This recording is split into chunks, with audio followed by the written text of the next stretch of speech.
Oh, huwag mong gagalawin gon. Good morning. Good morning, guys. Come here. Dito ka. Boom. Halika. Dito ka. Yan. So, ngayon po, si Kuya ay magsusuot ng ankle foot orthosis. So, every morning, nagsusuot si Kuya Teo ng ankle foot orthosis for 2 hours. Right, Gon. So, you stand here. You sit down here. Wait lang. Kukuha tayo ng Kukuha tayo ng chair for Gon. Malaki ang mata.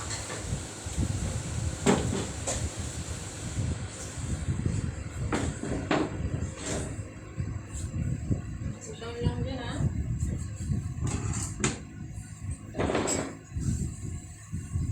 Ang baba. So, bago ko sinusuot yung A4 ni Chot, kailangan i-stretching muna siya.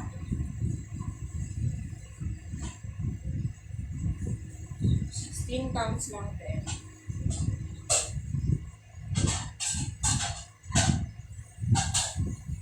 So, hindi siya pwedeng isuot mo kaagad. Kailangan mong i-orient muna yung muscles.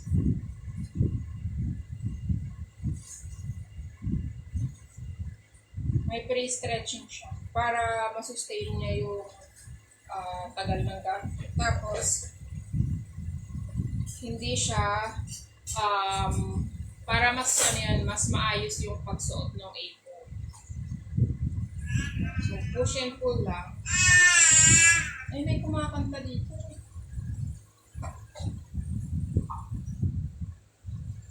Ankle rotation.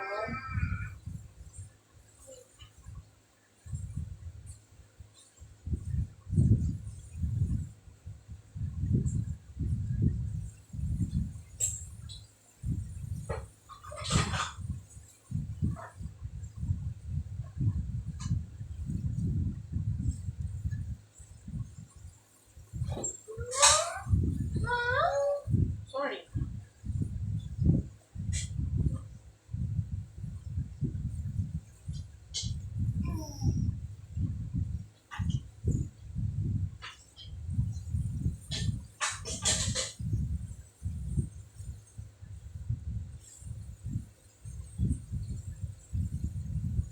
So, nung hindi na nakakapagsuot lagi si Teo ng A4 kasi nga wala nang kasya sa kanya, nung nagpagawa kami, nag-loosen ulit yung muscle niya sa paa. Dati, kahit na to lagi, matigas siya. Ibig sabihin, umaakyat yung spasticity level ng muscles. Ngayon, normal na ulit siya.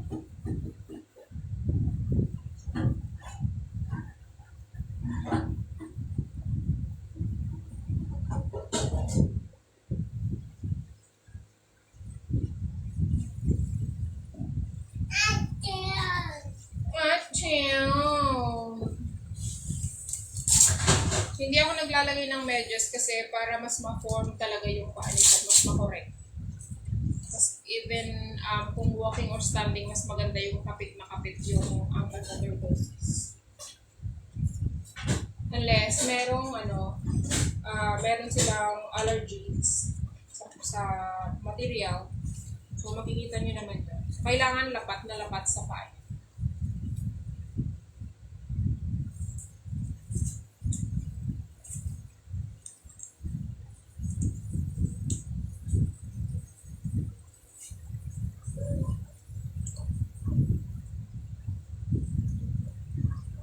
Pag hindi nyo kasi siya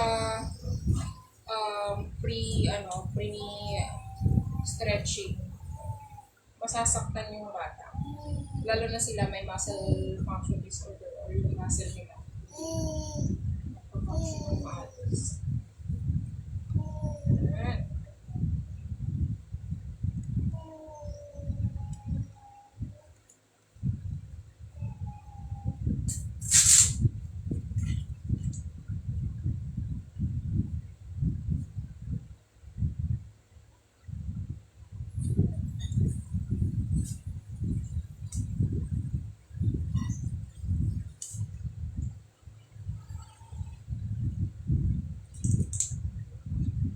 this is actually for adjustment na ulit kasi pwede pa naman siyang i-adjust, parang ilulusen lang yung dito sa part na to.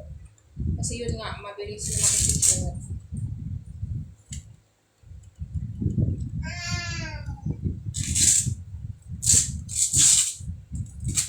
To make sure maayos yung pagkakasuot kasi hindi rin naman ma-achieve yung oh wait! Wala kang ganito. Si kuya lang ang meron. So, hindi ma-achieve kung hindi naka-proper suot siya.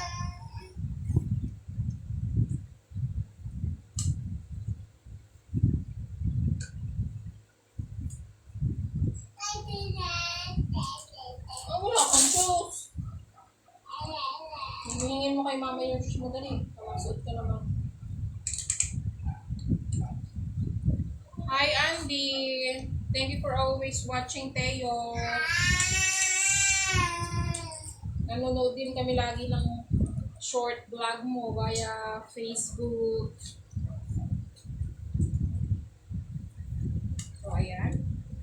So, makikita nyo relax yung paa ng bata pag naka-apo. Pag hindi siya naka-curl up or down. So, ito relax naman siya, straight. So, ayan. Dito na tayo sa left. So, sa mga nanonood, pwede nyo pong i-share. And sa mga hindi pa nag-like sa aming page for more updates, for more on, ano kami ngayon, more on live. Kasi busy ako. So, ayan. Paki-share po para makita din ng mga mommies on how to wear or on how to prepare wearing this apo.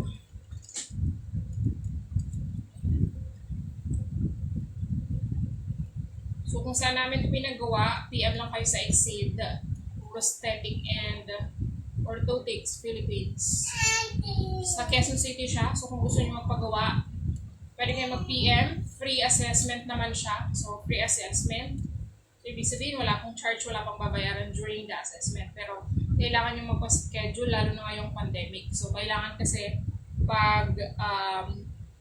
kailangan kasi ma-assess ng mabuti kung ano yung tamang gagawin. Kasi, yung AFO, there are different kinds of AFO, yung rigid, yung jointed, yung, ano pa ba? Nakalimutan ko na. Yung SMO, ibig sabihin hanggang dito lang, yung supramalleolar, whatever, SMO. And yung rigid, itong kay tayo is rigid. Tapos may jointed din, tsaka merong yung buo. So, ano pa ba? So, 5 yon, basta 5 kinds of AFO siya. So, ayun. Kung gusto niyo magpa-assess, libre lang. So, depende. Nag-range siya ng 13.5 to 21K depende sa AFO na gagamitin ng kid ninyo. So, meron siyang discount, PWD discount, 32%. So, yung amin, this is, iba-iba, take note guys itong kay Teo, 13.5 siya, pero pag may discount, and then, pag member ka ng Cepage page, nakuha na lang namin siya ng 10K, 10,000 pair na siya. Pero, ulitin ko po, depende sa kailangan ng inyong anak na APO. Ayan. So, yun yung range niya, from 13.5 to 21K. So, yun yung range niya. Ayan. Oh, may crying boy pala. Why are you crying? Yan. So, kung gusto niyo, kung interested kayong magpa-assess, pwede kayong magpa-appointment. Sa Quezon City siya, sa harap ng Robinson's Magnolia. Ayan. Kung PNBS, like Grab, ganyan, ipin lang. Pero pwede rin namang commute. Kung mag-commute kayo sa harap mismo, pwede na kayong bumaba. Yung jeep na yung pa New York, yung nasa, basta yung pa Robinson's Magnolia. Ganon. Yan, madali lang siyang hanapin.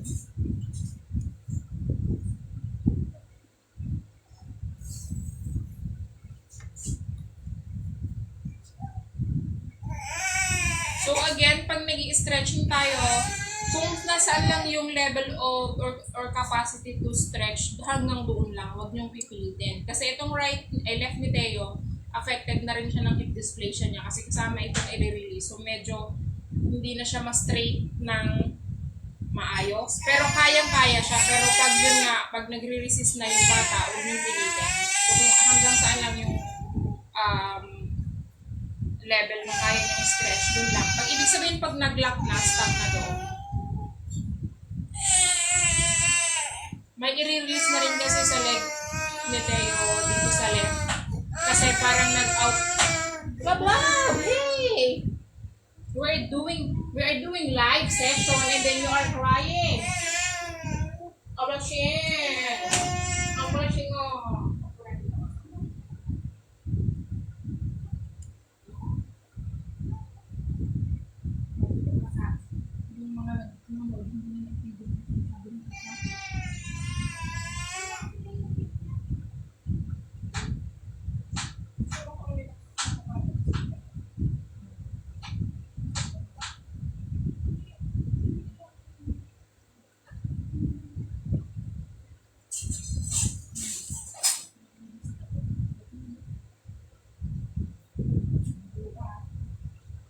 So, ayan.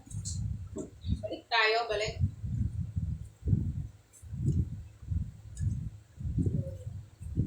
So, may i-release na rin kasi sa part ng left leg ni Chot kasi nag-outward na siya kasi nga yung affected ng forma ng right hip niya yung left. So, pero pag pinantay mo naman siya, pag pinul or pag pinatak mo yung kabilang pelvic niya, pantay naman siya. So, hindi talaga siya na-deform. Talagang na-dislocate lang talaga yung legs ni Chot. Kaya kung mapapansin nyo, mas mahaba yung left niya kasi yung right niya umatras na kasi nga dislocated siya through or because of congenital hip dysplasia niya. So, it's not acquired, congenital na. So, ibig sabihin, pinanganak talaga si Teo may congenital hip dysplasia or dislocated yung hips niya. Since cerebral palsy siya, I thought okay lang kasi nga, syempre, floppy siya. So, akala ko nun, structure lang nung kung paano siya tumayo noon. But, hindi pala. So, kailangan maging vigilant din kayo, lalo na yung mga quadriplegic, kung merong kakaiba sa pelvic formation niya. Natutulog na kung ako.